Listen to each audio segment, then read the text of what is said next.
بسم اللہ الرحمن الرحیم۔ السلام علیکم۔ آج میں بیان کروں گا پیغمبر حضرت ابراہیم علیہ السلام اور حضرت جبرائیل علیہ السلام کی ملاقات۔ قرآن کریم سورہ الانبیاء میں اللہ تعالیٰ فرماتے ہیں، سیدنا حضرت ابراہیم علیہ السلام کو آگ میں پھینکنے کی تیاریاں مکمل ہو چکی تھیں، اور سیدنا حضرت ابراہیم علیہ السلام ایک سچے بندے اور سچے پیغمبر کی حیثیت سے اپنے رب کریم کی مرضی و منشا کو دل سے قبول کر چکے تھے کہ وہ جو بھی فیصلہ فرمائیں گے وہ ان کے لیے قابل تسلیم ہوگا۔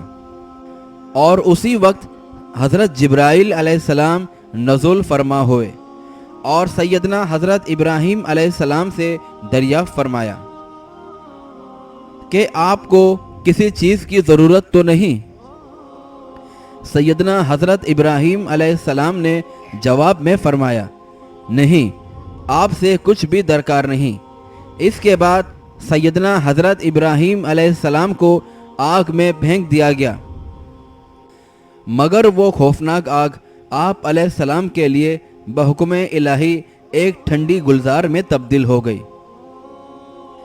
اور اس آگ کے شعلے آپ علیہ السلام کے بالکل نزدیک تک پہنچ گئے تھے، لیکن ان سے صرف وہ رسیاں ہی جل گئیں اور الگ ہو گئیں جن سے آپ علیہ السلام کے ہاتھوں کو باندھا گیا تھا، اور آپ علیہ السلام بالکل آزاد ہو گئے۔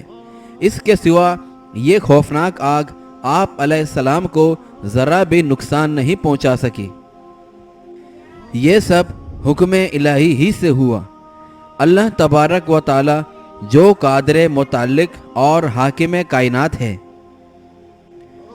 اور اللہ پاک نے آگ کو حکم دیا، اے آگ میرے بندے ابراہیم کے لیے ٹھنڈی اور سلامتی والا محفوظ مقام ہو جا۔ آگ نے اپنے خالق اور مالک کے حکم کی پوری طرح تعمیل کی، اور سیدنا حضرت ابراہیم علیہ السلام اس زبردست آگ میں اس طرح محفوظ، آرام و اطمینان سے تشریف فرما رہے تھے جیسے آپ کسی شاندار باغ میں رونق افروز و جلوہ فرما ہوں۔ یہ اللہ تبارک و تعالیٰ کی بے پایہ قدرت و رحمت کا ایک نمونہ تھا۔ آپ علیہ السلام کسی فکر و پریشانی سے بے نیاز، پورے آرام و سکون اور اطمینان سے اس خوفناک آگ کے درمیان تشریف فرما اور رب کامل کی حمد و ثنا میں مصروف رہے۔ آپ علیہ السلام کا مقدس دل اپنے رب کی محبت سے بھرا رہا۔ جس دل میں اس کے مالک و خالق حقیقی کی محبت بھری ہوئی ہو، اس میں کسی فکر و پریشانی یا خوف یا تشویش کی پرچھائی تک کس طرح پڑ سکتی ہے؟ اس آگ کی سخت ترین آزمائش نے ثابت کر دیا کہ اللہ تبارک و تعالیٰ کے سچے پیغمبر سیدنا حضرت ابراہیم علیہ السلام کے لیے کوئی خوف و خطرہ کوئی بھی معنی نہیں رکھتے۔ یہ چیزیں اللہ تبارک و تعالیٰ کے ایک سچے بندے کو اس کے مشن سے ایک قدم بھی پیچھے نہیں ہٹا سکتی،